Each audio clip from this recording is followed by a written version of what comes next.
네, 다시 돌아왔습니다. 이 영상 재밌네요. 이제 사실은 다치고 나서 응급실에서 잘 치료해 드리는 것도 중요하지만 다치지 않게 예방하는 거 훨씬 중요하거든요. 킥보드 타는 것은 좋은데 꼭 안전장구를 하는 것은 되게 중요한 것 같아요. 이 두 번째 시간 사실은 첫 번째 시간에는 필수 의료에 대한 이야기를 저희가 좀 나눴고요.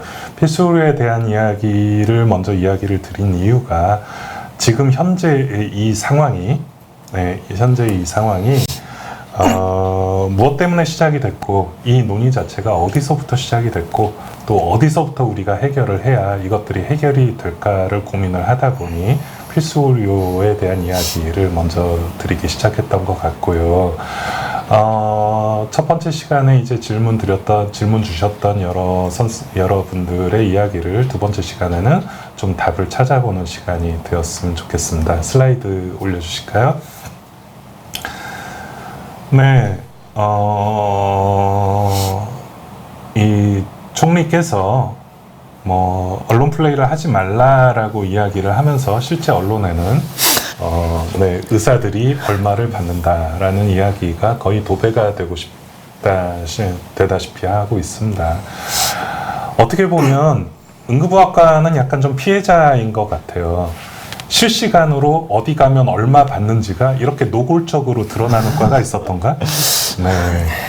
그래서 여기 이제 테이블에 나와 있듯이 특히 이제 S의료원 다 S군요. S의료원, S의료원, 네, 기타 등등 얼마를 줘도 사람을 구하지 못한다.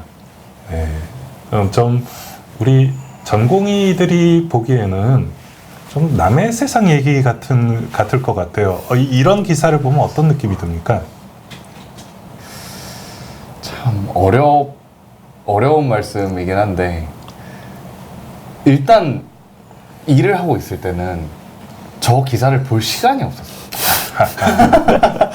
제일 큰 건 그거였던 것 같아요. 무슨 생각을 하기 전에 봐야 생각을 하는데 저 기사를 볼 시간이 없고 너무 당장 일에 급하고 약간 이런 것들이 많다 보니까 저런 거에 대한 깊은 생각을 사실 이번에야 처음 하게 됐었던 것 같고 처음 봤을 때는 우리 나가면 저렇게 많이 버나?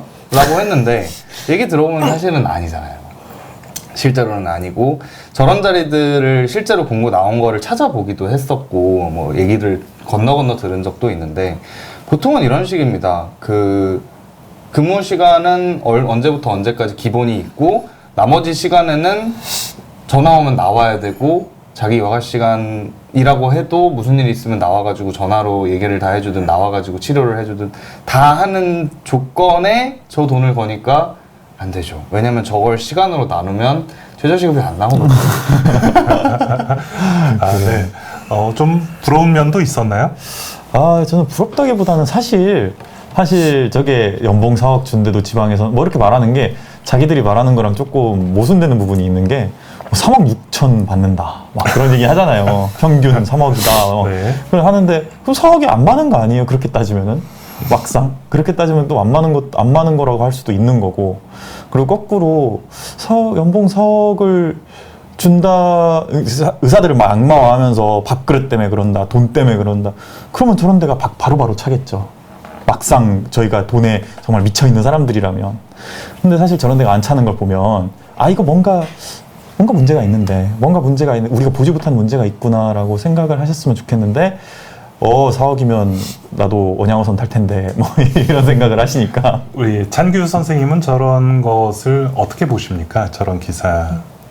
이제 시청자분들은 조금 생소하시겠지만 저희 의사들끼리 하는 얘기로 서울에서 멀어질수록 조금 더 고수익을 얻을 수 있는 경향성이 있다는 얘기가 많이 있는데 저는 정말로 원양어선이든 울릉도든 독도든 사실 돈 많이 주면 저는 갈 수 있다고 생각을 하거든요.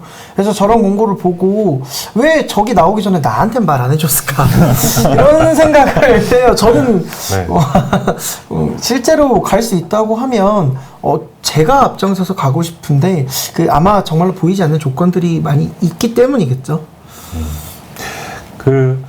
좀 여러 가지 생각들이 듭니다. 이런 기사들이 우호적인 환경에서 나오는 것은 분명히 아니거든요. 어떻게 보면 의사들의 윤리적으로 문제 있는 것이 아닌가, 아니면은 너무 어떤 금전적인 이득을 과도하게 추구를 하는 것이 아닌가, 이제 이런 논조의 기사들이 대부분이었던 것 같습니다. 그 부분에 대해서는 제가 좀 이따 다시 한번 설명을 드리겠지만, 한 가지만 얘기를 드릴게요. 사람을 구하지 못하는 병원은 분명히 이유가 있습니다. 네, 그것은 우리나라의 응급실을 운영하고 있는 병원이 약 400개 정도 돼요. 어떤 병원들은 소리 소문 없이 항상 구하지 않아도 사람들이 항상 찹니다. 그런 병원들은 저렇게 연봉이 높지 않아도 대부분 사람을 구하는데 어렵지 않습니다. 그러나 우리가 흔히 얘기하는 뭔가 좀 퀘스천 마크가 붙은 병원들이 있어요. 그런 병원들은 항상 구인을 하고 있지만 항상 사람을 구하기 어려워합니다. 심지어 같은 지역의 다른 병원은 저보다 적은 연봉에도 사람들이 항상 꽉꽉 차거든요. 근데 이제 그런 병원의 팩터라고 하는 것을 우리가 무시를 할 수 없다라는 부분을 이야기를 드리고요. 그게 제가 지금 이 얘기부터 이야기를 시작한 이유가 어떻게 보면은 지금 국민들이 오해하고 있는 부분도 그렇고요. 또 우리 전공의들이 현장을 떠날 수밖에 없었던 이유도 그렇고요. 맨 처음에 필수 의료 이야기를 드렸듯이 이제 이런 처우와 환경, 이제 의사들이 일을 할 수 있는 환경이라는 부분이 되게 중요한 부분이기 때문에 제가 이제 이 이야기로 두 번째 시간을 시작을 했습니다. 먼저 이번 사태를 거꾸로 되짚어서 생각을 해보면 첫 번째 시간에 말씀드렸듯이 밑도 끝도 없게 필수 의료라는 이야기가 전면으로 나오게 됩니다. 그리고 필수 의료가 위기라는 이야기가 나옵니다. 물론 코로나를 겪게 되면서 그때도 이야기를 드렸었던 얘기가 제일 약한 부분부터, 제일 취약했던 부분부터 힘들어지고 문제가 생길 것이다 라고 얘기를 여러 번 드렸었어요. 그게 어떻게 보면 응급의료라고 하는 부분이었고요. 코로나 시기 2년을 지나면서 우리나라의 감염 인프라가 이렇게 부족한 줄 사실은 대부분의 국민들이 처음 알았을 거예요. 왜냐하면 그걸 준비하는 데는 결국은 돈과 시설과 인프라가 필요하거든요. 근데 그런 것들이 준비되어 있지 않은 상태에서 이렇게 국가적인 재난을 겪다 보니 제일 약한 부분이었던 응급의료 체계가 흔들리기 시작을 했고, 그러다 보니 제 시간에 치료받지 못하던 이제 환자들이 생기게 되고, 결국은 필수 의료를 개선하자라고 하는 것은 국민과 의사 모두의 주장이었습니다. 정부에서도, 심지어 정부에서도 필수 의료가 개선하겠다고 대통령 공약에 있었다고 아까 말씀드렸죠. 정말로 몇십 년 만에 국민과 의사와 정부가 셋이서 한 목소리로 필수 의료는 바뀌어야 된다, 필수 의료 나아져야 된다 라고 동의했었던 부분이란 말이죠. 처음에 시작은 좋았습니다. 그러면 이제 필수 의료를 개선하면 되잖아요. 필수 의료 개선을 하는데 의료계에서 주장은 뭐였나요? 필수 의료에 지원해달라였습니다. 필수 의료를 지원해라. 그럼 필수 의료 살아난다. 근데 정부에서 내놓은 대답은 뜬금없는 의대 증원이었습니다. 예, 이러다 보니 여기서부터 진단부터 틀렸다. 그리고 진단에 대한 처방도 틀렸다라고 하는 이야기가 나오기 시작을 한 거죠. 결국은 이제 의사들도 마찬가지고 모든 분들이 마찬가지겠지만 우리가 직장, 뭔가 나의 직업으로 선택을 할 때 직장을 선택하는 기준은 세 가지, 크게 봐서는 세 가지로 이야기를 할 수가 있을 것 같습니다. 처우, 환경, 미래. 이 중에 사실은 세 가지가 다 완벽하게 좋으면은 제일 좋은 직장이겠죠. 꿈의 직장입니다. 바로 그것이. 처우도 좋고, 일하는 환경도 좋고, 미래도 보장이 돼 있다. 뭐 너무나도 완벽하죠. 현실적으로는 그렇지 않기 때문에 하나나 두 개가 다른 것을 극복하고 더 이제 충분히 극복할 수 있다라고 생각을 하면 결국은 그 직장을 선택을 하게 되는 것이거든요. 처우라고 하는 게 결국은 뭐 급여 수준이나 복지 수준을 얘기하는 것이고, 환경이라고 하는 것은 뭐 시설 인력, 뭐 하는 일들, 뭐 일하는 환경, 근무 환경 이런 것들이 되겠죠. 미래는 여기서 일하는 게 나에게 뭐 나중에 도움이 될 것이냐. 좀 전에 말씀드린 그런 사람을 구하지 못하는 병원들의 가장 큰 특징은 뭡니까? 처우는 비록 다른 데보다 좀 더 덩어리가 클지 몰라도 환경과 미래가 없다라는 것이죠. 그렇기 때문에 그 정도의 처우로는 다른 두 가지를 극복하지 못할 거라고 생각하기 때문에 사람들이 가지 못하는 것이거든요. 그런 개념에서 바라본다면 사실 전공의들이 아까도 이제 인기과와 비인기과를 이야기를 나눴지만 전공의들의 경우에는 처우, 뭐 여러분들의 처우는 어땠나요? 뭐 상당히 열악했겠죠. 네, 환경, 네. 2층 침대를 사실은 뭐 5살 이후로 써본 게 아마 전공의 때가 처음일 겁니다. 대부분의 전공의들이 그렇게 살아요. 그러니까 처우와 환경을 포기하고 과연 무엇 때문에 이 친구들이 이렇게 고생을 했었나 생각을 해보면 결국은 장래거든요. 내가 이렇게 고생을 함으로써 내가 어떠한 특정한 자격을 얻고 특정한 전문가가 되고 그렇다면 나중에 더 좋은 환경에서 더 나은 대우를 받고 더 존경받고 사랑받고 내가 원한다는 게 내 맘대로라는 게 아니라 내가 하고 싶은 치료를 할 수 있고 그게 이제 의사를 선택한 이유, 전공의를 선택한 이유란 말이죠. 그런데 지금 문제는 뭐냐? 정부에서 장래를 꺾어버렸어요. 오로지 하나 전공의들이 가지고 있었던 장래에 대한 희망을 꺾어버렸단 말이죠. 처우와 환경은 워낙에 덩어리가 작았기 때문에 저거 2배로 늘려줘봤자 티도 안 나. 정말 딱 하나 보고 있었던 게 장래인데 그러니 지금 정부에서 뭐 전공의 근무 시간 줄여주겠다, 뭐 근무 환경 개선해주겠다 이런 것들이 전공의들에게 와닿지 않는 가장 중요한 이유가 저것 때문이에요. 동의하시나요? 아, 그렇죠. 아무래도 사실 뭐 처우를 개선한다고 시간을 줄이는 것도 사실 웃긴 일인데 시간을 줄인다고 저희는 환자가 줄지는 않는 해야 될 일이 많아질 뿐이지 그러면 결국 똑같은 거고 사실 이제 약을 만들게 보면 레이트 리미팅 스텝이라는 게 있는데 아무래도 가장 이제 그 덩어리가 큰 그런 것들이 가장 중요하게 다뤄지는데 사실 말씀하신 것처럼 처우 환경은 어차피 포기한 부분이고 처우 때문에 전공의 하는 사람은 없잖아요. 처우 대단한 친구죠. 그거. 네. 그렇다고 뭐 근무 환경 때문에 전공의를 하는 친구도 없잖아요. 그렇죠.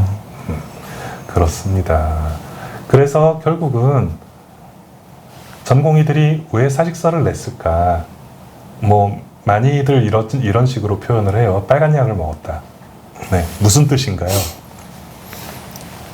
미래 어떻게 보면 아까 말씀해주신 미래가 그냥 있으니까 괜찮으니까 잘 되겠지 나도 나가면 잘 되겠지 이런 막연한 어떻게 보면 이제 기대잖아요. 기대, 희망 이런 거를 가지고 지금 힘든 걸 잘 버텨왔는데 어떻게 보면 이번 사태를 기점으로 그 믿음이 없어진 거죠. 내가 나가서 존경을 받을 수 있고 환자가 나를 믿고 치료에 따라와 줄 수 있고 또 이 시스템이 국가가 내가 진료하는 거를 유지해 줄 수 있다라는 그 믿음이 없어진 거고 그러면 그 미래가 없는 상태에서 이 전공의 처우와 환경과 요걸 감내하면서 살 것이냐 그거에 대해서 이제 이제 좋게 말하면 의문을 가진 거죠.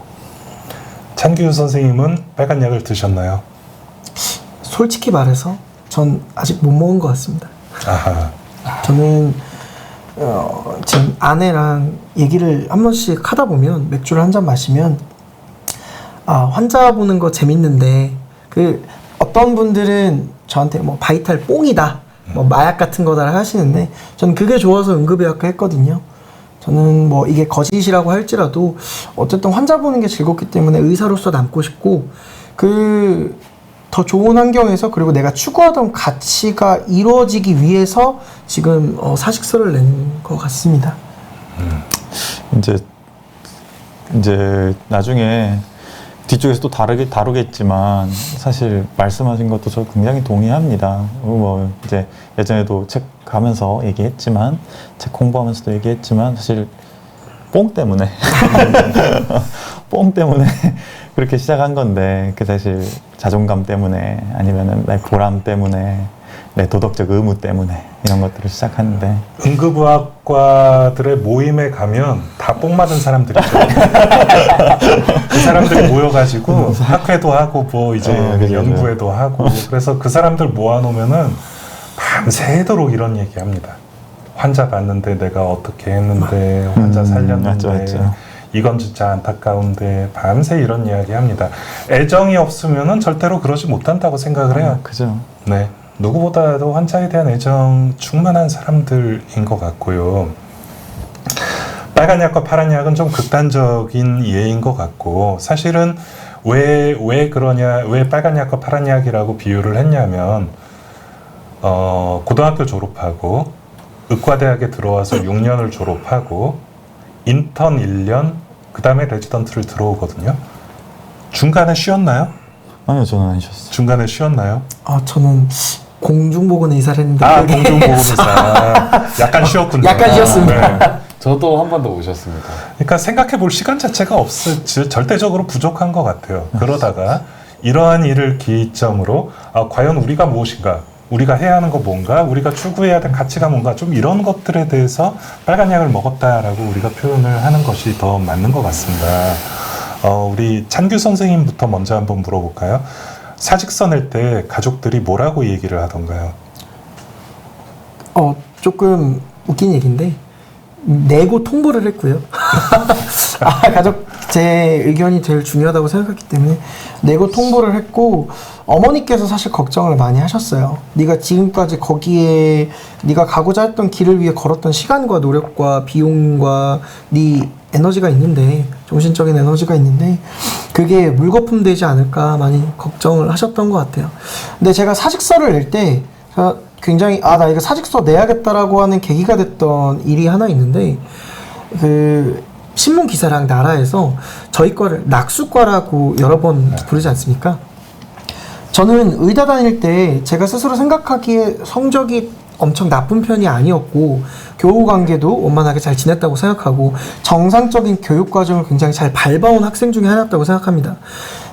그래서 여러 가지 과를 돌아보고 그 중에서 응급의학과가 제 가슴을 울리는 과여서 제가 선택하고 고른 건데, 낙수과라는 네이밍 자체가 네가 좀 나쁜 말로 밀려나서 거기 간 거 아니냐라는 뉘앙스가 포함되어 있기 때문에 좀 일축해서 얘기하면 그런 취급받는다는 게 좀 저한테 많이 와닿았던 것 같습니다. 사회적으로 내가 취급이 이렇구나, 너는 그냥 의사들 중에 밀려나는 의사들 중에 하나구나 라고 하는 데서 조금 회의감이 많이 들었던 것 같아요.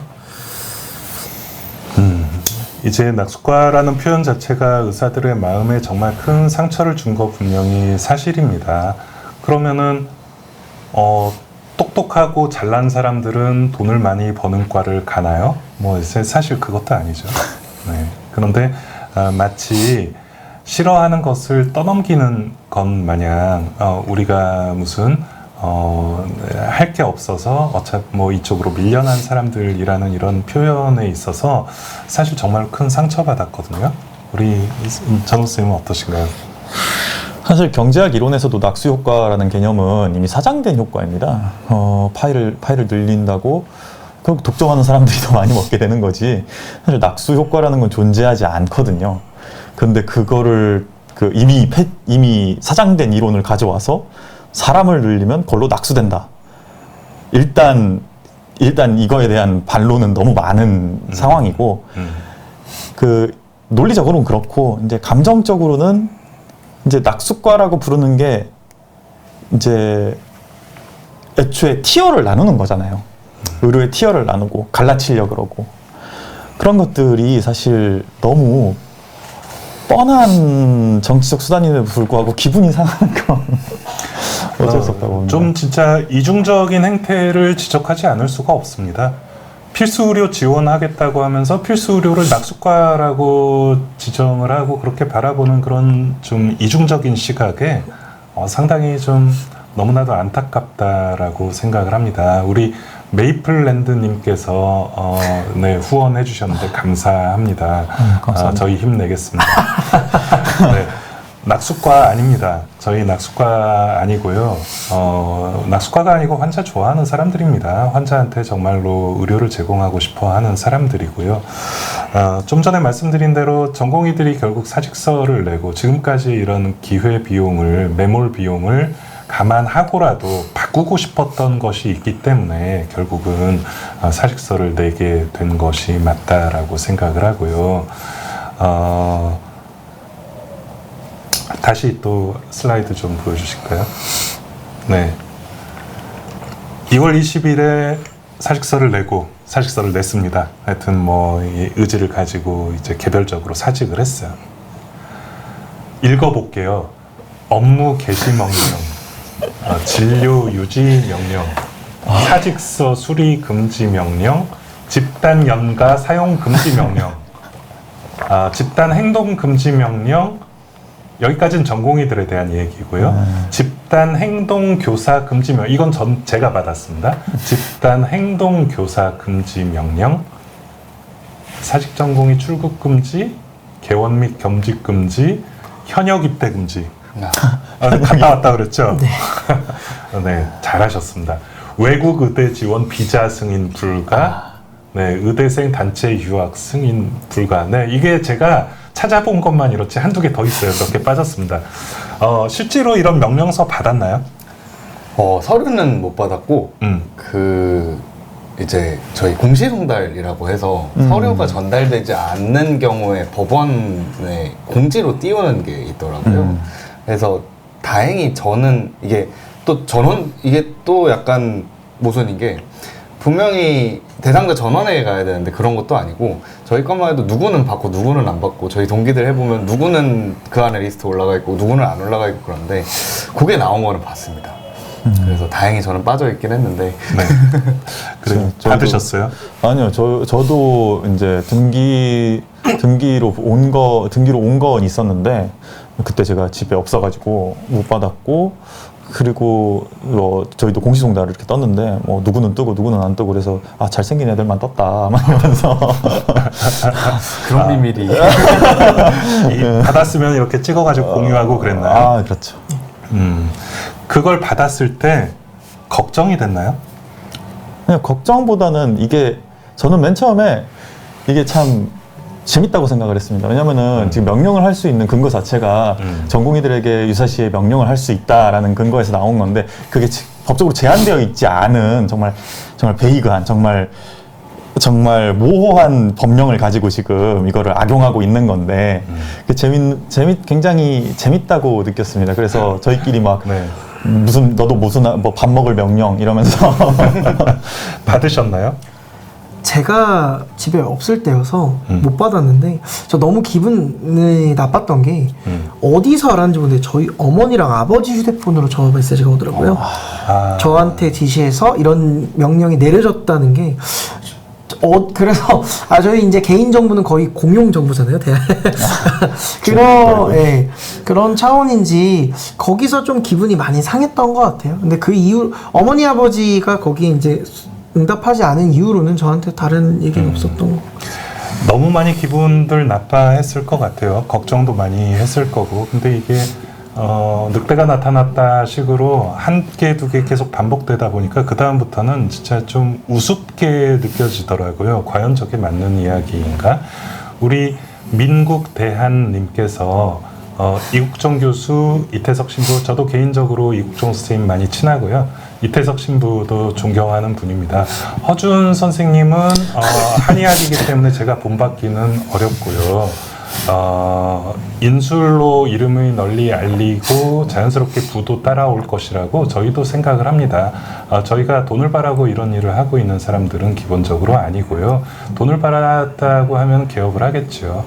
이제 개업을 하거나 사업을 하겠죠. 인술은 이름을 알리기 위해서 베푸는 것이 아닙니다. 저희 직업이기 때문에 저희 앞에 있는 환자에게 최선을 다하는 것이지 인술을 내가 펴서 내가 유명한 의사가 되고자 하는 그런 어떤 의지가 있는 것은 분명히 아닙니다. 오해가 있으신 부분은 저희가 설명을 드렸습니다. 그래서 이제 이런 명령들 중에 제일 말도 안 되는 어이없는 명령은 뭘까요? 뭐였나요? 이건 정말 말도 안 된다. 현역 입대 금지. 현역 입대 금지. 그거는 진짜. 네, 현역 입대 금지. 저는 사직서 수리 금지. 사직서 수리 금지. 저는 제일 처음에나 임팩트가 있어서 이제 업무 개시 명령이요. 그렇군요. 우리 겨울바다님이 지적을 해주셨는데 의사를 공공재로 보는 발상이라고 하는 부분이 정말 어떻게 보면은 딱 맞는 표현인 것 같습니다. 의사를 공공재로 물론 공공적인 일을 하는 것은 분명히 맞습니다. 그러나 우리나라 의료 중에 공공의료 분야는 5%밖에 되지 않습니다. 우리나라 의료의 대부분은 민간이 지원을 하고 있고요. 민간이 공공의 역할을 대신 수행을 함으로써 의료보험에서 전국민 의료보험이 그 부분을 지원을 하고 있는 그러한 형태로 어떻게 보면은 전 세계에서 유일한 형태로 운영이 되고 있는 그런 부분이 장점이 있고 단점이 있습니다. 분명히 지금까지는 장점이 많았었던 시기도 분명히 있었지만 늘어나는 의료비를 감당하지 못한다라는 한계도 분명히 가지고 있었던 것이 사실입니다.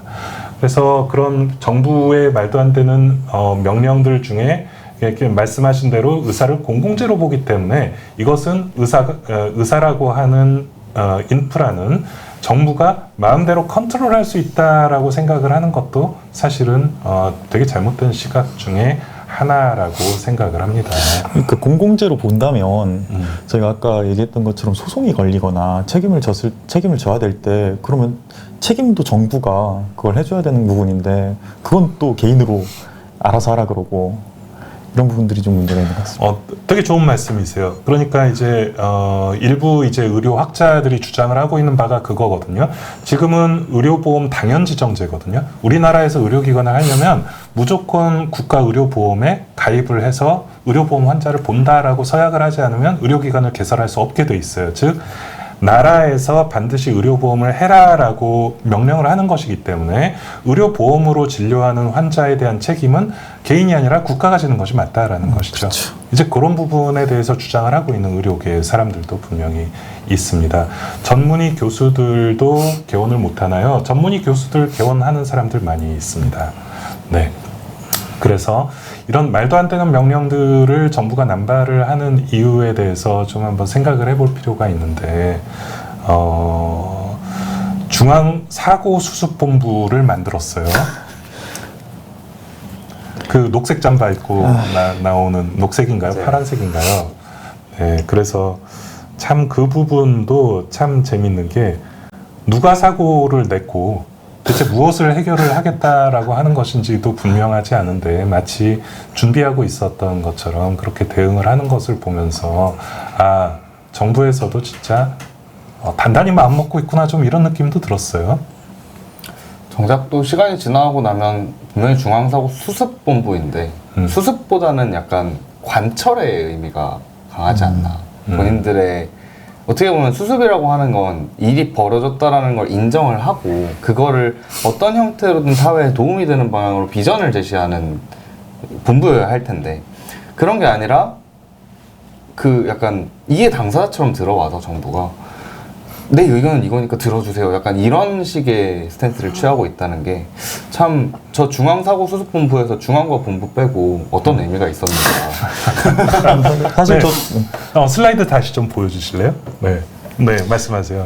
저도 하고 있는 행태를 보면은 수습보다는 관철이나 아니면 저는 사실 조금 더 세게 그 선동이나 선전본부에 가깝지 않나 하는 생각을 하거든요. 사실 여론 그 전공이 광고를 만들고 뭐 여론전을 펼치고 여론전 하지 말라고 해놓고 여론전을 펼치고 이런 게 너무 강력해서 사실 이게 네, 맞습니다. 지금 보면은 저도 이제 몇 가지 한두 가지 더 얘기를 드리려고 이걸 다시 띄웠는데요.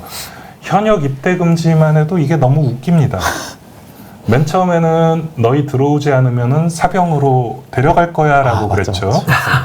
그러다가 우리 의대생들과 전공의들이 감사합니다. 그럼 우리 군대 가겠습니다라고 했더니 이제는 군대를 안 보내주겠다는 거예요.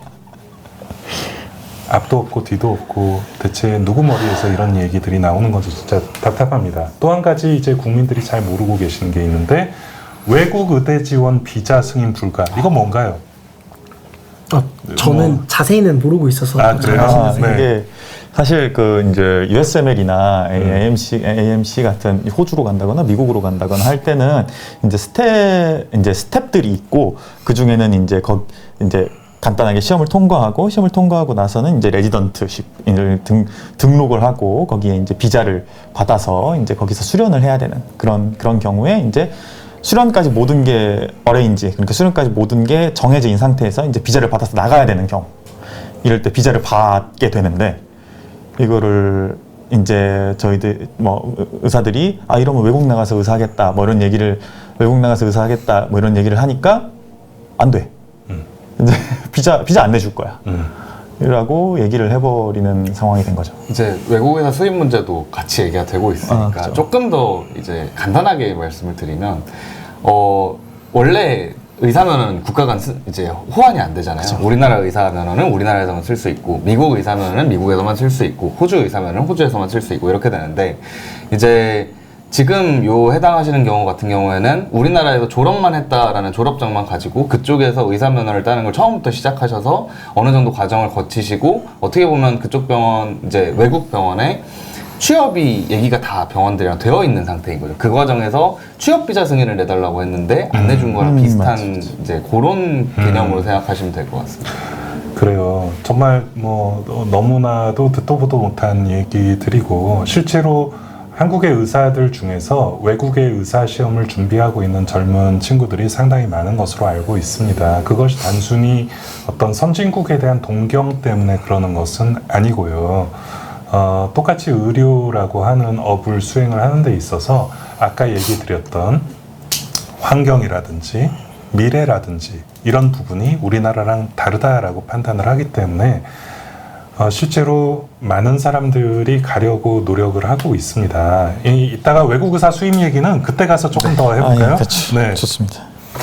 자, 뭐 시리즈도 아니고 이게 대체 뭔가요? 네, 뭐 박민수 차관부터 해서 조경 장관 의세라고 발언을 일부러 했지는 않으리라고 믿고 싶습니다.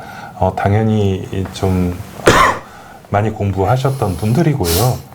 그런 식으로 뭐 이렇게 뭐 비하하는 발언을 공식적인 자리에서 일부러 하시진 않았다라고 생각을 하는데 그런 말을 평소에 많이 쓰셨기 때문에 그런 자리에서 그런 말이 나왔을 거라고 우리는 생각을 하고 있어요. 그것만이었으면 그래도 실수라고 인정을 할 수 있었을 텐데 전세기 발언 되게 기분 나쁘더라고요. 전세기를 띄워서라도 환자를 치료하겠다? 응급 환자는 어떡할 건데요? 응급 환자는 전세기 못 하잖아요. 까다바를 수입하자. 그러니까 진짜 이런 워딩들을 보면 정말 모르는구나. 복지부조차도 이게 의학 교육이라는 것과 병원이라는 것을 너무 모르는구나. 네, 이게 좀 특히 또 응급실 입장에서는 매일같이 나와서 응급실은 뭐 90몇 %가 문제없이 돌아가고 있으면 뭐가 문제가 없어요. 말도 안 되는 얘기죠. 전공의들이 10,000명이 나갔는데 문제가 없을 리가 있어요. 당연히 문제가 있죠. 그런데도 마치 문제 없는 것처럼 맨날 얘기하면서 그러면서 공보이랑 군의관을 뭐 파견시켜 주겠다. 심지어는 개업한 의사를 응급실에 와서 일하게 해주겠다. 누가 있습니까? 아무도 없죠. 네, 이 부분까지만 끊어서 먼저 얘기를 해볼까요? 이런 정부의 막말, 그냥 단순히 그냥 대책이 없어서 나온 말일까요? 뭐 어떻게 생각하세요? 이게 뒤가 있다라고 생각을 하세요? 사실 뭐 아침 다르고 저녁 다르고 뭐 그런 것들이 한두 개가 아니라서 이거를 사실 듣다 보면은 예를 들어서 대통령 담화에서 뭐 이런 얘기를 했는데 저녁에 발표를 대통령실에서 발표는 그거 아니다 뭐 이런 식으로 얘기를 한다든지 뭐 이런 게 한두 번이 아니라서 이제는 이게 무슨 얘기를 하고 싶은 건지도 잘 모르겠는 상황까지 와버린 것 같습니다. 제일 말도 안 되는 대책이 뭔 것 같으세요? 카데바 수입이 역시 아마 국민적으로도 아마 정서상으로도 받아들이기 힘들었던 것 같습니다. 우리 기현 선생님. 저도 전세기도 만만치 않긴 했는데 둘 중에 고르자면 카데바 수입이 약간 조금 더 말이 안 된다라고 생각을 했습니다. 저는 요즘 말한 그 외국 의사 데려오겠다. 그것도 잘하는 네. 얘기긴 한데요. 외국 의사 얘기해볼까요? 진짜 그럼 지금부터 외국의 의사를 수입하겠다. 가능하다고 보세요? 아니요. 가능하다고 보세요? 어렵다고 생각합니다. 어떻게? 저는 법적으로 밀면 가능은 하겠다고 생각은 합니다만 뭐 가능하다고 해서 그게 기능을 하는 건 뭐 또 다른 이야기라서 사람한테 팔 하나 더 붙일 수 있죠. 근데 붙일 수 있냐 없냐라고 하면 붙일 수는 있죠. 제 하고 싶은 말이 하나 있는데 외국인 의사 하면 개인적인 경험이 하나 있습니다. 다들 잼버리 기억하시죠? 그죠.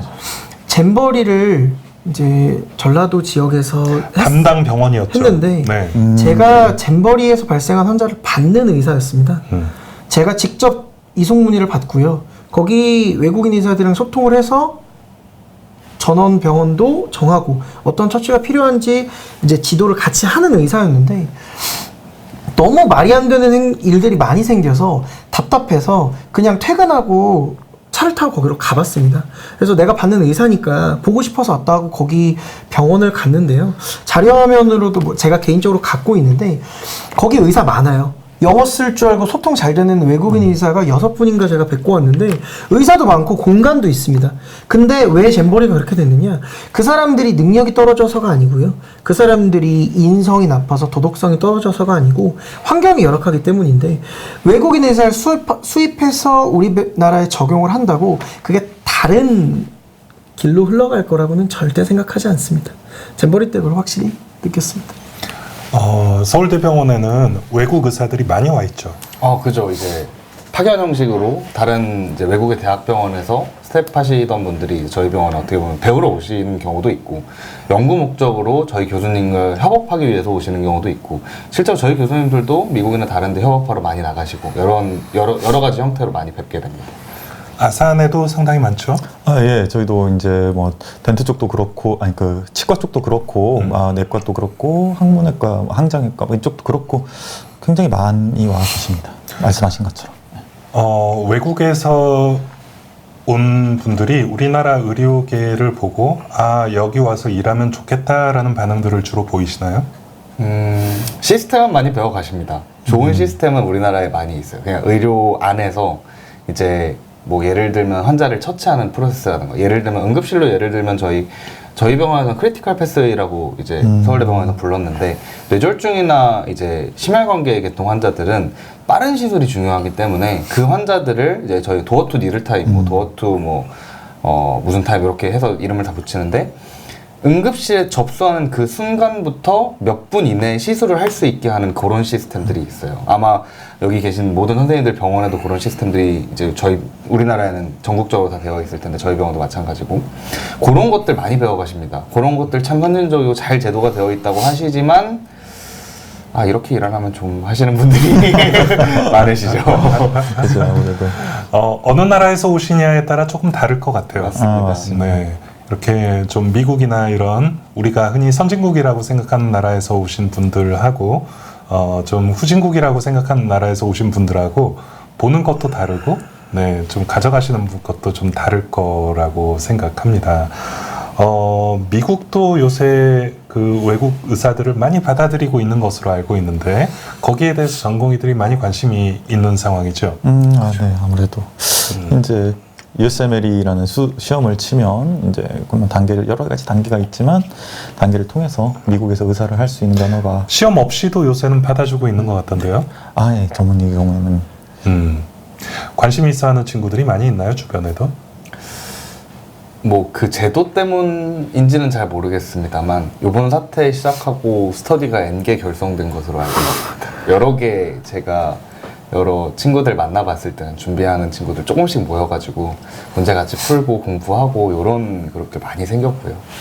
저는 제가 관심이 생겨서 알아봤는데요. 사직 이후에 시간이 많다 보니까 다양한 진료에 대해서 진로 탐색한다고 생각하고 알아봤는데 그 미국의 지금 15개 주에서 외국 의사를 모셔오는 부분에 대해서 굉장히 긍정적으로 검토를 실제로 해서 입법이 끝났고요.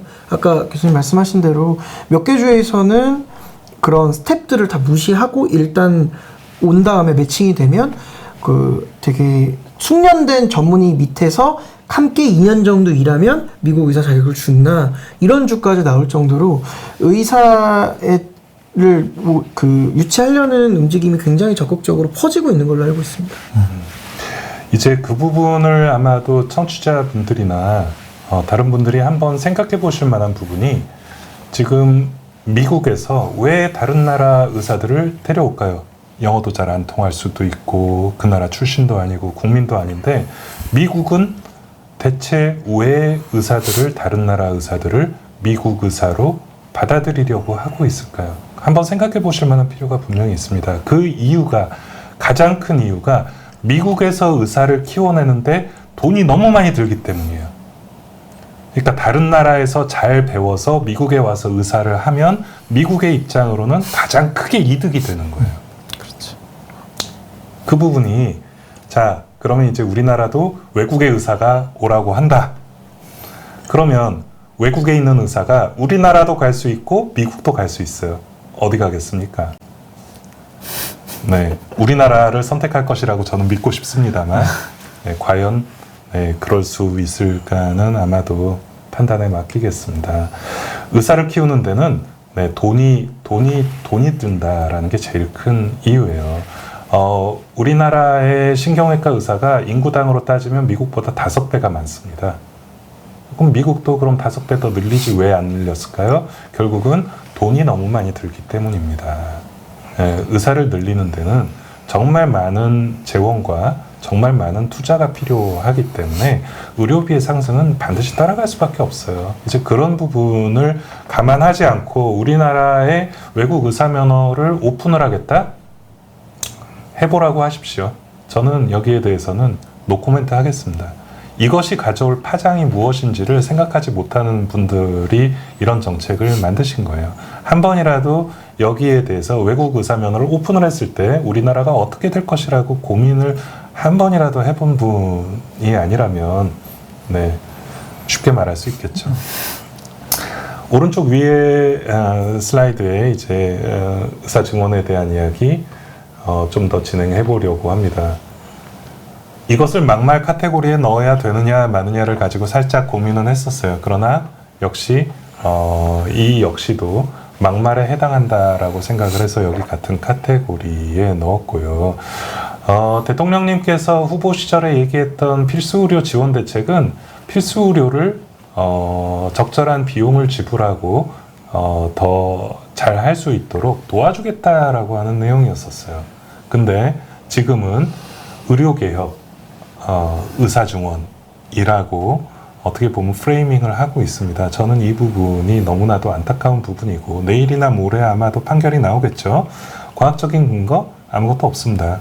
이제 2,000명 증원에 대한 이야기를 지금부터 좀 진행을 해보려고 하는데요.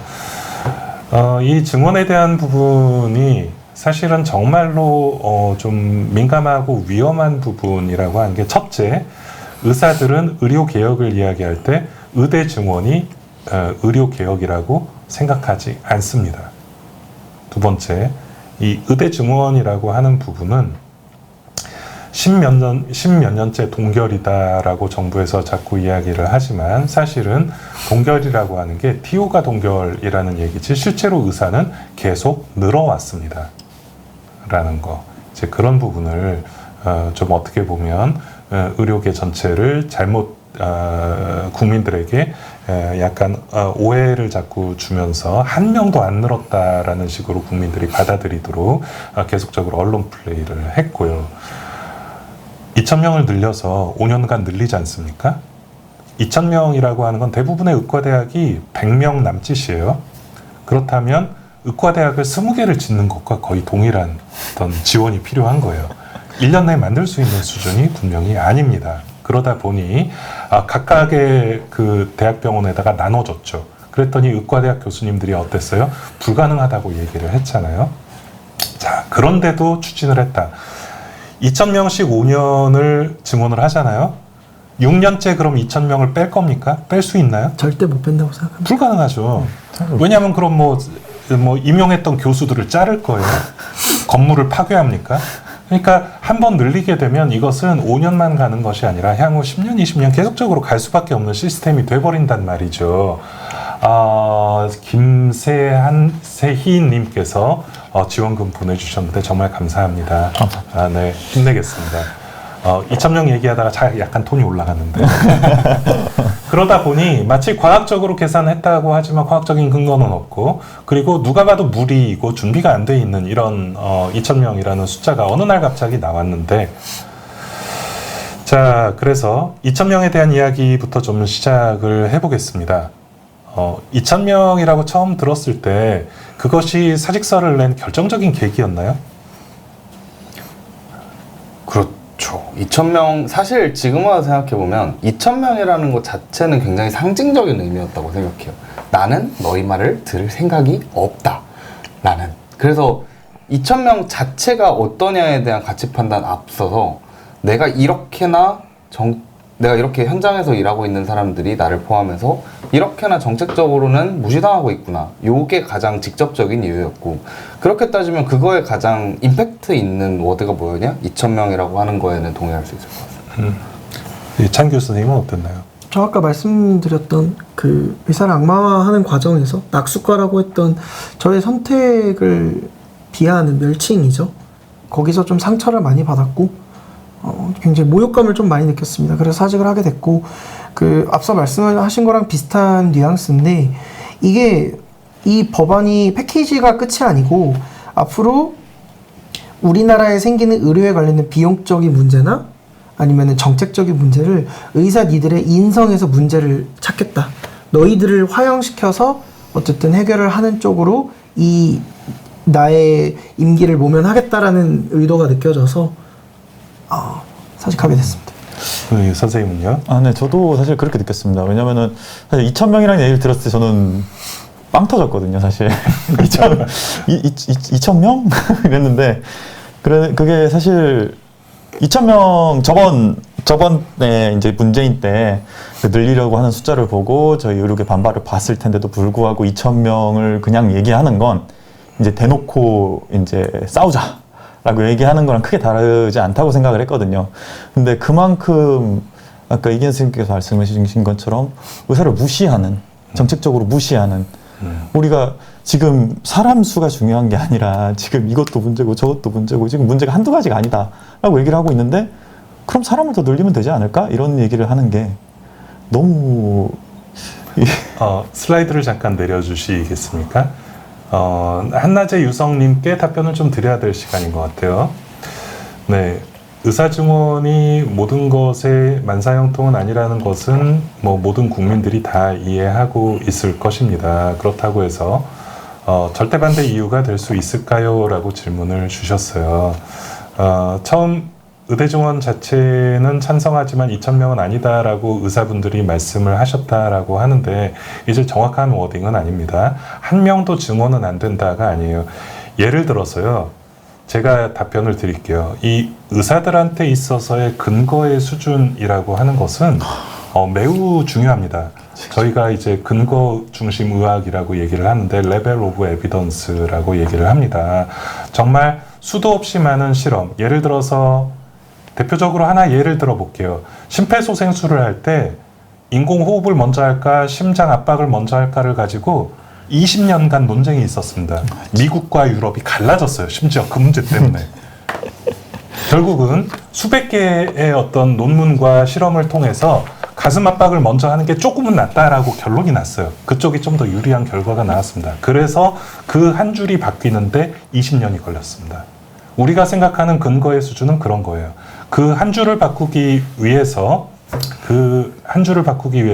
수백 개, 수천 개의 어떤 내가 그것을 이해할 만한 근거를 만들어내는 게 저희가 하는 일이거든요. 왜냐하면 저희가 하는 건 사람을 살리는 일이니까.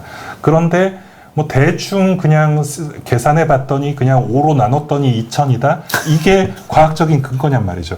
의사들과 의사소통 자체가 전혀 안 되는 그런 단어 선택이란 말이죠. 그런 말도 안 되는 것을 문과 이과 차이 그 정도가 아닙니다. 문과 이과 차이가 아니라 이것은 받아들일 수 없는 수준의 어떤 결론이다라는 것이고요.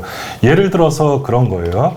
2035년에 의사가 몇 명 늘어야 되는지 지금부터 연구해서 2030년쯤 예비 발표하고 그때부터 건물도 짓고 교수도 만들고 준비해서 2035년에 증원하자. 의사들 다 찬성합니다.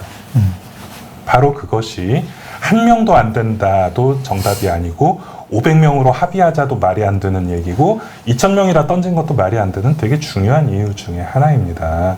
우리가 생각하는 근거라고 하는 것은 그 정도의 어떤 높은 수준을 요구를, 왜냐하면 이것은 우리한테만 영향을 미치는 것이 아니라 온 국민한테 영향을 미치고요, 장래에 영향을 미치고 우리의 후손들한테 영향을 미치는 일이기 때문에 그렇습니다. 그런 중요한 일을 이런 식으로 결정하면 안 된다는 거죠. 그게 제일 큰 이유입니다. 네, 그래서 네, 다시 이제 슬라이드를 보여주시면 답변이 됐는지 모르겠습니다. 한 명도 안 된다가 우리의 입장이라고 보기는 어렵고요. 그것이 아니고 우리는 다시 우리랑 상의를 하자라는 게 우리의 입장이다라고 말씀을 드립니다. 그래서 우리 전공희 대표가 대통령을 만나서 이야기를 하고 왔죠.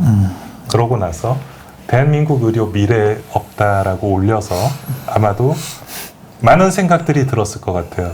저 워딩을 보면서 무슨 생각이 들었나요?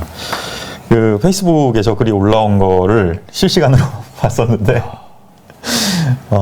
그 박단 선생님이 올리셨던 거를 봤었는데 그 한 줄 쓴 게 너무 이렇게 너무 많은 걸 썼다 지웠다 하다가 정말 못 참고 쓴 것 같더라고요. 그래서 그걸 보면서 막 되게 사실 제가 너무 희망적이고 긍정적인 사람이라 그럴지 모르지만 그때 뭔가 극적 타결이 됐다면 좋았겠다라는 생각도 있었는데 그게 딱 올라온 순간 그럴 수 있는 상황은 아니었던 것 같아요. 그러니까요. 그래서 그게 올라온 순간 좀 많이 답답했죠. 아무래도 이게 얼마나 말이 안 통했으면 저 정도의 글을 썼을까. 이게 뉴스로 나올 걸 분명히 알고 있었을 텐데. 어땠습니까? 그 대통령님께서 연설을 많이 하시고 아까 그 중앙본부에서도 뭐 선동본부라고 한 거에처럼 많은 이야기들을 하셨잖아요. 뭐 제가 알기로는 그런 높으신 분들이 아까 교수님 말씀한 의전 서열에 드시는 분들이 말 한마디 할 때는 단어 하나, 뉘앙스 하나, 문장 하나를 전부 다 굉장히 고심하고 어렵게 쓰는 걸로 알고 있습니다. 얼마나 벽에 막히는 기분이었을까라는 공감이 되었습니다. 안타까웠다 말씀이시죠. 네. 네, 저도 공감합니다. 네. 저도 큰 흐름에서는 안타까웠다라는 이제 단어가 맞을 것 같기는 한데요. 박단 선생님 어떻게 보면 지금 되게 고생하고 계실 거거든요. 사실 저만 이게 뭐 사실 그분도 전 대표인 거라서 지금 저희 다 그냥 개인 사직을 하고 나온 거고 극단적으로 저희 동기들 친한 친구들 저 가끔 개인적으로 연락해서 보는데요. 솔직히 이 친구들 앞에 있지만 이 친구들은 어떻게 돌아갈까 저도 모르겠습니다. 서로 얘기를 2시간을 이 얘기를 해도 서로가 서로의 생각을 몰라요. 그냥 그리고 서로 별로 알려고 하지 않습니다. 그냥 너는 네 생각이 있겠지 나는 내 생각이 있어. 약간 이런 분위기가 만연해 있거든요. 이런 것들 국민 여러분께서 어떻게 보실지는 모르겠지만 어떻게 보면 굉장히 많이 울고 있는 상황인 거거든요. 희망이라던가 앞으로의 미래라던가 이런 것들을 다 뺏긴 사람이 그냥 모르겠다 약간 이러고 있는 서로의 기분들인 건데 그 와중에서 정말 열심히 그래도 움직여 보려고 하셨던 분이었었다고 생각을 해요. 근데 물론 지금도 열심히 해주고 계시지만 그 무력감을 도장을 찍어줬다라고 생각하는 네 단어였다고 생각합니다. 개인적으로 그럼 물어보겠습니다. 한국 의료 미래 없나요? 이제 박단 선생님이 말하는 것처럼 저는 사실 아까도 말했던 것처럼 긍정적인 사람이라서 중립이다. 이게 다 과정이라고 생각하려고 합니다. 아무래도 말씀하신 것처럼 장래가 없다면 항상 사람을 절망할 수밖에 없기 때문에 이것이 다 과정이고 어떻게든 정상화 될 거라고 믿지 않으면 너무 힘들어서. 미래 없나요? 있다고 생각합니다. 지금 대통령을 만나고 나서 한 얘기니까 그분께서 보여준 비전이 이제 미래가 없는 거라고 판단을 하신 거라고 생각을 하고 제 생각에 저희 대한민국에는 굉장히 똑똑하신 분들이 많기 때문에 이야기를 충분히 거쳐서 무언가를 시작을 하면 조금 더 바람직한 의미의 의료가요? 가능하다고 생각합니다. 저는 그래도 있다고 믿고 싶다라는 말이 좀 맞을 것 같아요. 저 여기 오늘 방송 오기 전에 좀 준비를 하고 자료들 찾아보다가 저희 학교 후배들 서울대학교에서 학생 선생님들로 계신 이제 선생님들께서 정책 검토를 한번 해서 긴 문서를 올려주신 게 하나 있었습니다. 저희가 학생 때도 사실 전공의 때 논문을 처음 써보거든요. 그런 체계화된 글이라는 거를 쓰고 자료를 모으고 정리하고 하는 것들이 얼마나 어려운지를 전공의가 돼서 저도 겨우 알고, 그 자료들을 모아서 내가 생각하는 지점과 실제 현실이 얼마나 다른지를 파악하는 것도 어렵고, 그 파악한 현실을 개선하기 위해서 어떤 방안을 제시해야 될지도 굉장히 어려운 문제인데, 그걸 200개 이상의 레퍼런스를 가져오셔서 잘 정리해서 좀 어려운 말들, 언어는 좀 어려웠지만 굉장히 잘 써주셨더라고요. 그 개개인들 때문에 미래가 있다라고 생각하고 싶습니다. 다만 참 좋은 자원을 가지고 우리가 얼마만큼의 효율로 얼마만큼 좋은 시스템을 구축할 수 있을까, 그런 부분에서는 분명히 행정적인 부분에서 그리고 사회적인 합의라는 부분에서 물음표가 있을 수밖에 없고, 그런 의미에서 아마 많은 절망을 하신 선생님들이 지금 많으신 것 같습니다. 네. 결국은 미래가 없다라고 하는 게 그냥 독설이 아니고 또 다른 애정의 표현이 맞다라고 생각을 합니다. 미래를 완전히 포기했으면 그런 글을 올리지도 않았겠죠. 저도 그러리라고 생각하고 무척 마음이 아팠던 기억이 납니다. 저 윤이님께서 양쪽 다 모두 중간 지점에서 만나야 한다고 생각합니다. 동의합니다. 이 민주주의라고 하는 것이 장점이 있고 단점이 있어요. 민주주의 국가라고 하는 것은 중요한 가치들은 헌법에 다 있습니다. 개인의 자유라고 하는 것이 보장이 되어야 하고요. 그 개인의 자유를 보장해주는 안에서 최대한의 행복을 추구를 해야 하는 것은 모든 국민들에게 동일하게 적용되어야 한다라고 생각을 합니다. 의사들도 마찬가지고 특히 이제 우리 젊은 전공의 선생님들도 이런 대통령께서 여러 번 반복하셨던 자유라고 하는 가치 안에서 스스로가 하고 싶은 일들을 추구할 수 있도록 그런 사회가 되면은 좋겠습니다. 중간 지점에서 만나야 하는데 그 중간 지점이라고 하는 것을 누가 결정을 할 것이냐? 시민단체나 시민들이 결정할 수 있는 문제는 아니라고 생각을 합니다. 결국은 의료라고 하는 전문적인 영역은 전문가가 책임을 지고 만드는 것이 맞다라고 생각을 하고요. 네, 헌법 정신입니다. 네, 제가 헌법 정신이라고 말씀드리지 않았나요? 네, 기억이 잘 나지는 않습니다. 중간은 없다고요? 중간 있습니다. 중간 있습니다. 언젠가는 누군가는 이야기를 나누겠고요. 누군가는 합의를 하겠죠. 결국은 그 합의의 결과가 여러 국민들에게 앞으로 계속적으로 영향을 미칠 테고요. 그렇기 때문에 저희는 중요하다라고 주장을 하는 것입니다. 이러한 결정들이 그냥 대충 결정해서는 안 되고요. 급작스럽게 결정해서도 안 되고요. 특정한 어떤 정치적인 이유 때문에 결정이 돼서도 안 된다라고 생각을 하는 것입니다. 7대 요구안 잠깐 보여주시겠어요? 네. 이 전공의 7대 요구안, 네. 전반적인 어떤 내용들은 모든 전공의들이 동의를 하고 있는 것이 맞을까요? 네, 저희는 적어도 저랑 제 주변 사람들의 경우에는 네, 동의하는 편입니다. 의대 증원 백지화라고 하는 게 지금까지 설명드린 그런 이유에서 지금의 증원의 정부 정책이 너무나도 급작스럽게 정치적으로 준비 안 된 상태에서 나왔기 때문에 우리가 거절을 하는 것이다 라고 설명을 드렸고요. 과학적 추계기구 역시 마찬가지로 비슷한 의미 때문에 그렇게 생각을 하고 있고, 전문의 인력 증원을 전공의가 요구를 하는 것은 맞나요? 어떻게 생각하시나요?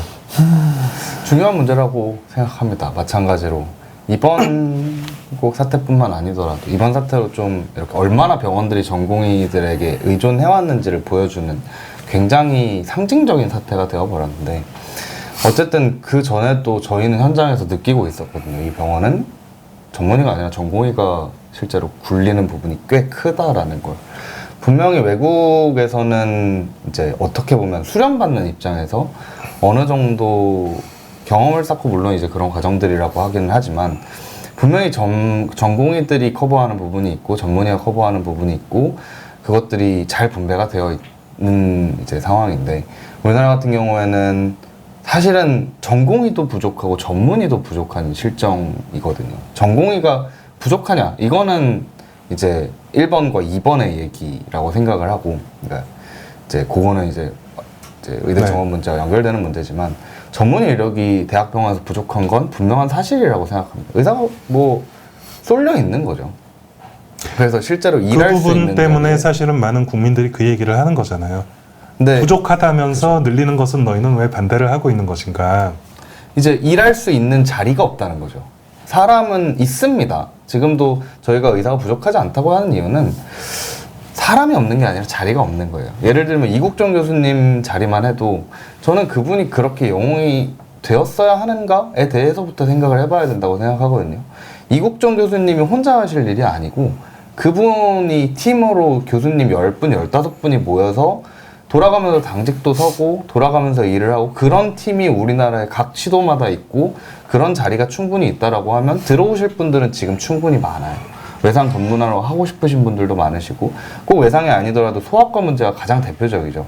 소아과 선생님들 이제 한참 심할 때 얘기 나왔지만 피부 미용 이런 거 배우러 다니시고 이제 소아 더 이상 안 보겠다고 성인 보러 다니시고 이런 이유가 자리가 없고 비용이 없고 그거에 지불할 돈이 없기 때문에 자기가 좋아하는 것들을 버리고 어쩔 수 없이 자기가 어떻게 보면 가족들을 먹여 살리기 위해서 그럴 수 있는 자리로 가는 거거든요.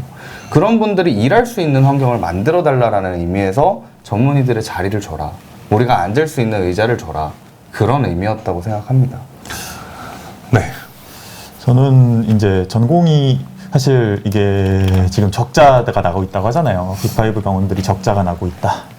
그건 사실 전공의들이 빠져나간 것으로 적자가 나고 있다고 하는데 전공의들에게 그럼 연봉을 얼마 줬는데 지금 적자가 얼마 나냐? 이걸 비교를 해보면 저희 병원 같은 경우에는 전공의들 쓰였던 연봉이 100억이 안 되는데 지금 아산병원이 월 500억씩 막 적자가 나고 있다라고 하고 있는 거거든요. 그럼 지금 사실 얼마나 많은 그 비정상적으로 인력을 사용하고 있었는지 사실 의료기관이나 이런 것들이 영리단체가 아님에도 불구하고 그 정도로 나고 있는 정도면 얼마나 이게 비정상적으로 돌아가고 있었는지에 대해서 알 수 있는 반증이라고 생각을 합니다. 간단히 통계만으로도. 결국은 이제 말씀하신 대형 병원의 전공의들의 의존 비율이 높다라고 하는 부분은 당연히 개선이 되어야 되는 부분이 맞습니다. 제가 작년에 이제 보스턴에 있는 한 병원, 이제 거기는 종합병원이에요. 200베드인데 의사가 1000명이에요. 우리 1000베드에 보통 의사들이 한 200에서 300명 정도 있거든요. 그만큼의 전문의 진료라고 하는 게 많은 투자와 노력이 필요하다라는 사실을 먼저 인정을 안 하고 그냥 전공이 없으면 전문의 뽑으면 되지, 이것은 사실은 현실적으로 불가능한 일이다라고 얘기를 드리고 싶고요. 또 한 가지가 이제 그 전공의들 같은 경우에는 사실은 교육도 많이 중요하잖아요. 여기 이제 나와 있지만 교육 환경 개선이라고 하는 부분을 전공의들이 요구하는 자체가 저는 되게 안타깝습니다. 왜냐하면 저 얘기가 여기 있는 7개가요. 의대중원 빼고 2번부터 7번까지 다가 2020년에 전공의들 요구 하나하고 똑같아요. 맞습니다. 그때도 똑같이 이렇게 요구했었어요. 그러나 하나도 해결되지 않고 결국 20년이 지나서 또 똑같은 얘기를 하고 있는 거예요. 우리가 걱정하고 있는 바는 그것입니다. 이게 이제 이렇게 지나가고 나서 또 어떤 식으로든 해결이 되고 마무리가 된 후에도 20년 후에 또 똑같이 이럴 거란 말이죠. 그럼 미래가 없는 거예요. 우리가 생각해야 되는 지점이 바로 그런 지점입니다. 지금 7가지 요구안에 대해서 사실은 1번 빼놓고는 2번부터 7번까지 정부가 다 바로 해줄 수 있는 일이거든요. 저희가 보기엔 그렇습니다. 2번부터 7번까지는 정부에서 지금 당장이라도 해줄 수 있어요. 그럼에도 불구하고 안 해주는 거거든요. 왜? 1번을 포기하지 못하니까. 그렇지. 1번을 포기하지 못하니까. 바로 그 부분에 대해서 저희가 법원 판결을 지금 기다리고 있는 것이고요. 수련 환경 개선에 대한 이야기 조금만 더 하고 마무리를 하겠습니다. 수련 환경 힘들죠. 힘들죠. 힘들죠. 힘든 일이니까 힘들죠. 네. 힘든 거를 바꿔야 된다라는 것인가요? 아니면 다른 것을 바꿔야 된다는 것인가요? 사실 안 힘들 수 있는 과정은 아니라고 생각합니다. 힘들지 않고 싶다는 얘기는 아니라고 생각해요. 힘든 거 어느 정도 감수할 수 있는데 그래도 약간 사람으로서 존엄하게 살 만큼은 해줘라. 요게 하나가 있을 것이고 분명히. 두 번째는 이제 그 밑에 교육환경 개선 문제에서도 같이 얘기를 하지만 우리가 성장할 수 있는 충분한 시간을 줘라. 요것도 중요한 얘기라고 생각합니다. 물론 환자를 실제로 만나 뵙고 진료를 진행하고 이런 경험을 쌓고 중요한 경험이고 다 성장인 것도 맞는데 그것만으로 성장할 수는 없거든요. 분명히 책도 찾아봐야 되고 그 과정에서 공부도 해야 되고 전문의 선생님들 인력 증원해달라는 것도 마찬가지로 우리가 그런 책이나 이런 글만으로는 배울 수 없는 것들을 전문의 선생님들을 통해서 배워야 하기 때문에 그런 것들을 서포트해 줄 수 있는 저희 선생님들을 모셔주십시오. 이런 의미도 포함되어 있다고 생각하거든요. 전공의들의 처우라는 것이 굉장히 복잡한 문제이긴 하지만 그리고 복잡한 문제이긴 하지만 무작정 편하게 그냥 우리 설렁설렁 하다가 가겠습니다. 이런 얘기는 아니고 더 내실 있고 더 튼튼하게 우리가 더 이제 전공의를 끝마치고 전문의가 되었을 때 한 명의 당당한 전문의로서 활동할 수 있게 해주십시오라는 요구에 가깝다라고 생각합니다. 저도 동의하는데 일단 뭐 제가 작년에 본 환자가 10,000명 가까이 되는데 이제 주치의를 맡았던 환자가 근데 이게 1년차에게 일이 1년차들이 할 일들이 있고 배워야 할 것들이 있는데 이제 배우는 것들의 구조나 형태나 이런 것들이 규제가 되어 있지 않고 2년차가 가르치는 데도 있고 교수님이 가르치는 데도 있고 뭐 이게 워낙 흐트러져 있고 그렇기 때문에 아무래도 뭐 수련 병원별로 뭐 네임밸류가 다른 경우가 생기고 이런 것들이 사실 좀 비전형적이라고 생각을 하거든요. 그래서 그런 부분들도 많이 고쳐야 된다고 봅니다. 한 가지 좀 예를 들어드리고 싶어요. 미국에서 응급의학과 전공의 과정은 힘들기로 되게 유명합니다. 되게 힘들어요. 이 친구들도 상당히 경무에 시달리고 있고 많은 시간 근무하고 있고 그런데 그만두는 비율이 1%밖에 안 돼서 26개 전문과 중에서 그만두는 비율이 제일 적습니다. 응급의학과를 전공하다가 그만두는 비율이 다른 과들보다 압도적으로 적어요. 그 이유는 뭐냐? 힘들지만 이것을 내가 지나갔을 때 받게 되는 보상 플러스 보람이라고 생각을 하거든요. 결국은 이런 수련의 어떤 과정 개편이라고 하는 게 편하기 위한 목표가 아니라 제대로 배우기 위한 어떤 주장이다라는 점을 좀 분명히 좀 생각을 했으면 좋겠다라는 부분이 있습니다. 마지막으로 이제 좀 정리를 좀 해보려고 하는데요. 엔드포인트에 대한 이야기들 상당히 좀 민감한 얘기고 또 불편한 이야기일 수도 있습니다. 시작이 있으면 끝이 있고요. 이런 이야기를 나누고자 하는 것은 지금의 상황 자체가 지금까지 거의 3시간 가까이 이야기를 드렸듯이 이전부터 계속 있었던 문제가 어느 날 갑자기 심각한 문제라고 얘기를 하고 거기에 대한 해결책으로 지원이 아니라 의대 증원을 들고 나온 정부의 잘못된 판단 때문에 이 자리까지 오게 된 것이고요. 전공의들이 지금 파업을 하고 있는 것도 아니고 개별적으로 본인의 미래를 고민을 해서 사직서를 던진 상황이고 나라에서는 사직서를 받아주지 않고 있는 상황입니다. 그리고 2월부터 급여를 주지 않고 있고요. 급여가 없는데도 불구하고 의료보험료와 국민연금 같은 거는 계속적으로 지금 뛰어가고 있는 중이고요.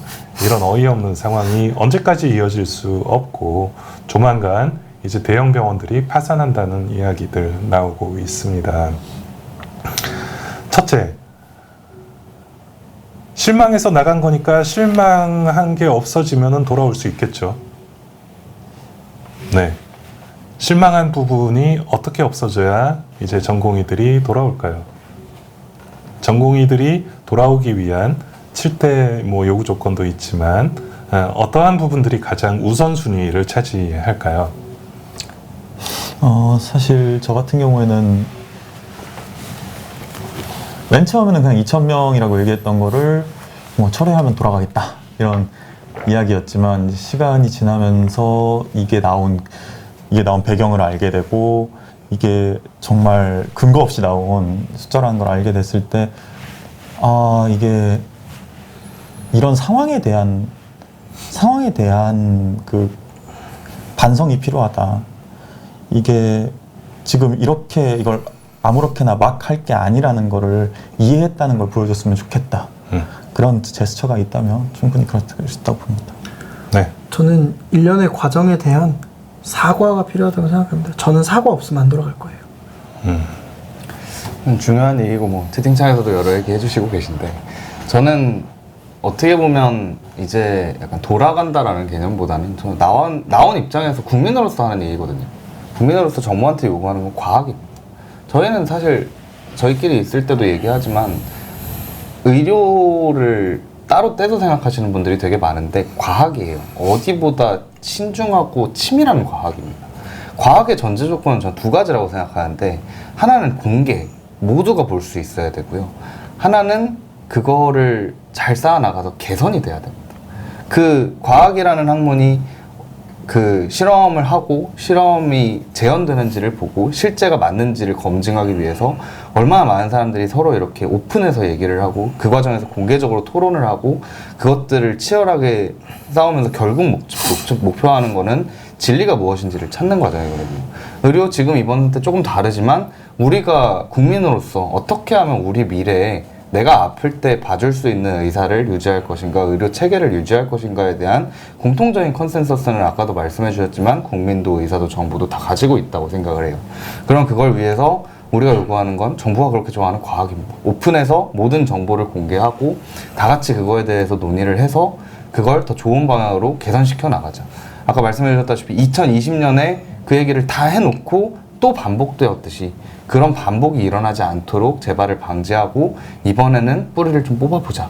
이런 것들이 어떻게 보면 제일 중요한 가치가 아닌가 생각을 좀 했습니다. 채팅창에서 좀 많은 분들이 이제 환자들의 고통을 외면하고 의사들이 나간 것이 아닌가라는 부분에 대해서 뭐 메가님도 그렇고 여러분들이 이야기를 올려주셨습니다. 어떻게 보면 의사들도 피해자고 국민들도 피해자인 이런 상황을 만든 것이 정부라고 생각을 하고요. 그래서 그 얘기를 좀 정리를 하고 가겠습니다. 결국 국민들이 바라는 의료 개혁은 무엇인가? 이게 되게 중요한 부분이거든요. 국민들이 바라는 것이 무엇인가? 정말 대학병원에 3달, 4달 기다리는 것을 없애는 것이 국민들이 바라는 의료 개혁이 맞는가?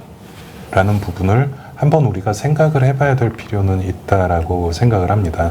저는 제일 중요한 건 국민들이 바라는 의료 개혁은 양질의 의료라고 생각을 하거든요. 양질의 의료. 특히나 응급이라고 하는 부분에 있어서는 응급의료가 추구하는 어떤 궁극의 이상형은 딱 한 가지입니다. 언제 어디서든 진짜 응급 환자가 제대로 치료받는 것. 이게 이제 응급의학과가 원하는 궁극의 이상형이거든요. 그러나 그런 것이 되지 않는 부분이 있다면 그 되지 않는 부분을 우리가 나서서 해결을 해야 된다라는 생각을 가지고 있는 사람들이에요.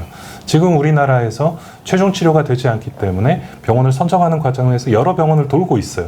우리가 그 내용을 알고 있습니다. 그렇다면 아까 얘기했듯이 그런 환자들이 갈 수 있는 병원을 마련을 해주는 것. 이것이 해결책이 되겠죠.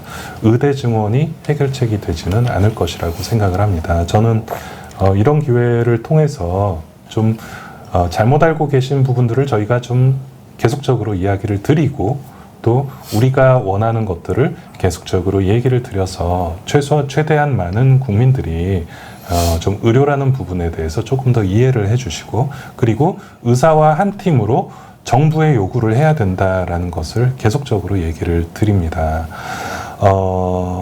밑에 이제 의료개혁, 의료 수요 감안하면 미룰 수 없는 과제라고 대통령께서 발표를 하셨습니다.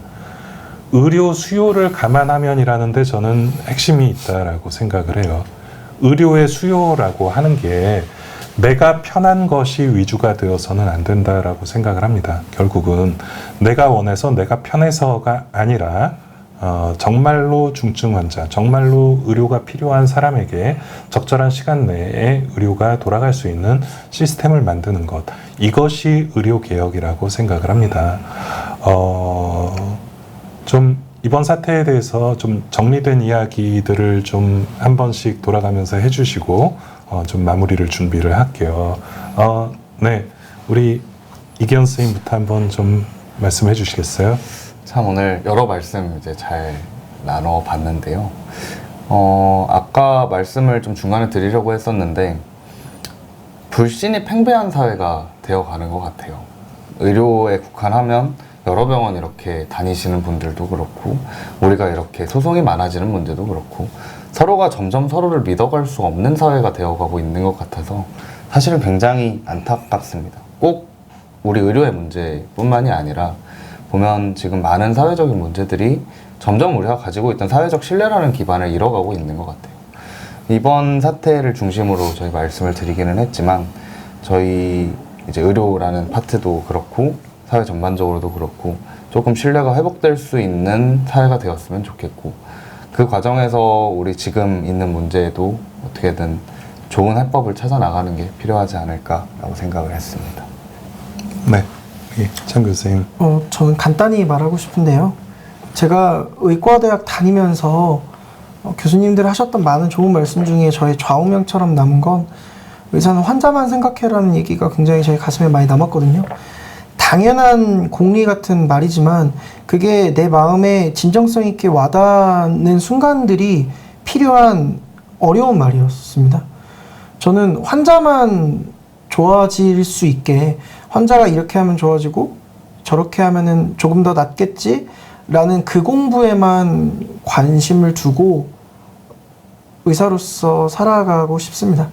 그래서 아까 앞서 말했던 과학적인 거나 설득력 있는 이야기들을 정책가나 행정가들이 한다면 저는 기꺼이 환자만 열심히 보면서 남은 인생을 의사로서 살고 싶습니다. 저는 아까 말씀하신 것처럼 이현 선생님 말씀하신 거나 아니면 김창규 선생님 말씀하신 거나 이제 저희들도 자세히 많은 얘기를 나눠본 사람들이 아니기 때문에 저도 오늘 많은 걸 듣고 배우고 있는데 결국 과학적인 걸 추구하는 사람들로서 그리고 그거를 실무로서 일하고 있는 사람들로서 저희의 목소리가 정책에 포함되지 않는다면 실무와 괴리된 현장과 괴리된 정책이 나오게 될 것이고 결과적으로 이 정책이라는 것이 결정되는 과정이 지금 완전히 현장과 괴리된 상태라고 생각을 해서 저는 그런 부분에 있어서 개선이 필요할 거라고 생각을 합니다. 아무래도 저희가 물론 환자분들은 신속한 진료, 아까 말씀하신 것처럼 신속하고 빠르게 잘 치료해주는 의사 원하시고 뭐 다 그렇겠지만 의료 자원은 한정되어 있거든요. 건보료는 한정되어 있고 간호사분들도 한정되어 있고 저희 아산병원 병상수도 한정되어 있어요. 그런 것들을 어떻게 분배할지, 어떻게 분배하는 게 가장 좋을지 이런 것들을 생각할 때 실무자들의 목소리를 좀 들어줬으면 라고 생각을 합니다. 네, 장시간 동안 이렇게 이야기 들어주셔서 너무 감사하고요. 팅이님께서 말씀하신 부분이 저희도 되게 마음 아픈 부분입니다. 사직서 낸 전공의들 돌아오지 마라. 이게 돌아오지 않겠다고 사직서 낸 거고요. 사직서를 수리 안 해주고 있는 것도 정부입니다. 저희는 빨리 사직서 수리해달라고 계속 정부에게 이야기하고 있어요. 근데 정부가 2달이 넘도록 사직서를 수리해주지 않고 있습니다. 결론적으로 얘기를 드리자면 결국은 의료 자원이라고 하는 거는 한정적인 게 맞아요. 그래서 누군가가 양보하지 않으면 정말로 의료 자원이 필요한 사람에게 돌아가지 않습니다. 모든 사람들이 모두 원하는 만큼 의료를 제공받는 나라는 전 세계에서 아무 데도 없습니다. 그리고 그만큼의 많은 비용을 지불할 수 있는 나라 또한 없습니다. 그렇기 때문에 대부분의 선진국에서 의료는 매우 불편합니다. 그 이유는 꼭 필요한 사람에게 돌아가기 위해서 그런 것입니다. 장시간 동안 저희가 했던 이야기는 저희는 필수 의료를 담당했던 사람들이고요. 저는 지금 현재도 응급실에서 응급 환자를 진료를 하고 있는 사람이고요. 이 모든 사람들의 마음은 다 똑같다라는 것입니다. 지금의 이 사태, 의료계가 원했던 사태가 아니고요. 의료계가 초래한 사태도 아닙니다. 정말로 급한 환자들, 정말로 마음 아픈 환자들, 정말로 아픈 환자들을 위해서 정부가 얼른 제자리로 돌아오시기 바랍니다. 그것만이 지금 현재 이 문제를 해결할 수 있는 유일한 어떤 해결책이라고 저희는 생각을 합니다. 그리고 저희와 함께 조금 더 과학적이고 조금 더 객관적이고 조금 더 미래를 바라보는 정책을 함께 만들어야 될 사람들입니다. 정말 마음 아픈 게 뭐냐면요. 이 일에 대한 뒤처리도 결국은 의료계가 해야 된다는 것이에요. 그것도 저희가 감당을 할 생각이 있습니다. 결국은 정부의 의지가 지금으로서는 제일 중요한 상황이고요. 그리고 이렇게 이야기를 드리는, 어떻게 보면 오늘 나와주신 게 정말 큰 용기 내주신 거거든요. 악플도 달릴 수 있고 또 주변에서 좋지 않은 평가가 있을 수도 있습니다만 이렇게 속에 있는 이야기 나눠주시고 해서 오늘 정말 감사하고요. 앞으로도 기회가 된다면 또 다른 이야기 가지고 또 아니면 더 깊은 이야기 가지고 다시 한번 나올 수 있는 시간 됐으면 좋겠습니다. 네, 오늘 긴 시간 동안 들어주신 애청자 여러분 감사드리고요. 오늘 나와주신 선생님들 감사합니다. 인사드릴게요. 감사합니다. 감사합니다.